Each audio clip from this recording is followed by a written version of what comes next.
यदि आप UP board से एग्जाम दे रहे हैं तो आपके लिए यह प्रश्न भारतीय कृषि पर वैश्वीकरण के प्रभाव पर टिप्पणी लिखिए या भारतीय कृषि पर वैश्वीकरण के प्रभाव पर संक्षिप्त व्याख्या कीजिए। वेरी वेरी इंपॉर्टेंट प्रश्न है, एग्जाम्स में 99% आने की संभावना है। तो फ्रेंड्स आइए इसका आंसर जानते हैं। तो इसका उत्तर इस प्रकार है, वैश्वीकरण से हमारा तात्पर्य है विश्व के अनेक देशों का आर्थिक, राजनीतिक, सामाजिक एवं सांस्कृतिक क्षेत्र में एक दूसरे के निकट आ जाना। वैश्वीकरण के विभिन्न चीज़ें एक देश से दूसरे देश में आने जाने लगी, जिससे उच्च कोटि की चीज़ें ही बाजार में टिक सकी हैं। तो फ्रेंड्स वैश्वीकरण में क्या होता है कि जब दूसरे देश में हमारा सामान जाता है तो वह सामान तभी बिकता है जब उसका प्रोडक्ट अच्छा होता है। तो वैश्वीकरण के जरिए ही आज हमारे देश में ओप्पो, वीवो और एप्पल जैसी कंपनियां बिजनेस कर रही है, व्यापार कर रही है। वैश्वीकरण के जरिए आर्थिक, राजनीतिक, सामाजिक एवं सांस्कृतिक के क्षेत्र में हम दूसरे देशों से जुड़ पाए हैं। तो फ्रेंड्स वैश्वीकरण के कृषि पर कुछ अच्छे प्रभाव पड़े हैं जो निम्नलिखित है। तो पहला पॉइंट है, भारत दूसरे देशों को अन्न का निर्यात कर, अनाज का निर्यात कर अपनी ज़रूरत का अन्य सामान खरीदने लगा, अपनी ज़रूरत का दूसरा सामान खरीदने लगा। उसके बाद है, विभिन्न फसलों की मांग बढ़ने से भारत में इन चीज़ों का अधिक उत्पादन होने लगा। अंतर्राष्ट्रीय बाजार में टिकने के लिए भारतीय किसानों ने अनेक उत्पादन की गुणवत्ता और उसका स्तर बढ़ाने की कोशिश की। अंतर्राष्ट्रीय मार्केट में, इंटरनेशनल मार्केट में अपनी दबदबा बनाने के लिए भारतीय किसानों ने अपनी उत्पादन की गुणवत्ता में सुधार किया।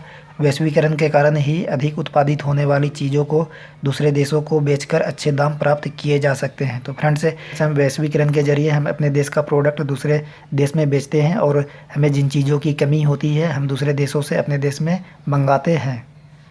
उसके बाद पॉइंट नंबर 5 में है, कृषि वैज्ञानिकों के सहयोग से बहुत से देशों में नई नई चीज़ों की पैदावार होने लगी जो पहले संभव नहीं था। तो फ्रेंड्स यह तभी संभव हो पाया जब हमें दूसरे देशों के वैज्ञानिकों का, कृषि वैज्ञानिकों का सहयोग मिला।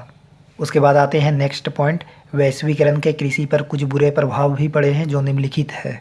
विश्व के धनी देशों ने विभिन्न विकासशील देशों में अपना सस्ता अनाज और अन्य कृषि से प्राप्त वस्तुएं बड़ी मात्रा में भरनी शुरू कर दी, जिससे विकासशील देश के किसान उनका मुकाबला न कर सके तथा कृषि का कार्य छोड़ने पर मजबूर हो जाए।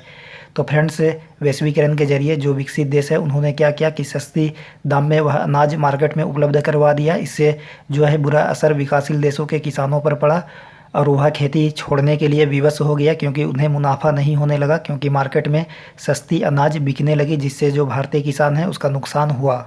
विश्व के धनी देश निर्धन देशों से सस्ती दरों पर अनाज खरीदने की कोशिश करते हैं। वैश्वीकरण के जरिए जो अमीर देश होते हैं वह गरीब देश से सस्ती दरों में अनाज खरीदने की कोशिश करते हैं। इससे किसानों को नुकसान होता है, उसे लॉस होता है।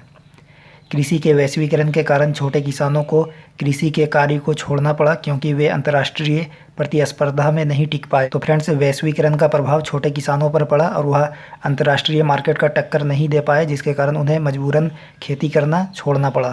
कृषि के वैश्वीकरण ने व्यापारिक कृषि को बढ़ावा दिया, यानी जो व्यापार में जो अधिक मांग होती थी उसी की खेती ज़्यादा होने लगी।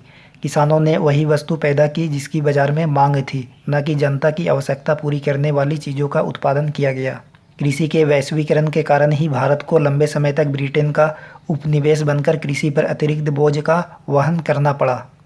1990 के बाद वैश्वीकरण के तहत भारतीय किसानों को कई नई चुनौतियों का सामना करना पड़ रहा है। चावल, कपास, रबड़, चाय, कॉफ़ी, जूट, मसालों का मुख्य उत्पादन होने के बावजूद भारतीय कृषि विश्व के विकसित देशों से प्रतिस्पर्धा करने में असमर्थ है, क्योंकि उन देशों में कृषि को अत्यधिक सब्सिडी दी जाती है। यदि भारतीय कृषि को सक्षम बनाना है तो छोटे किसानों की स्थिति सुधारनी होगी।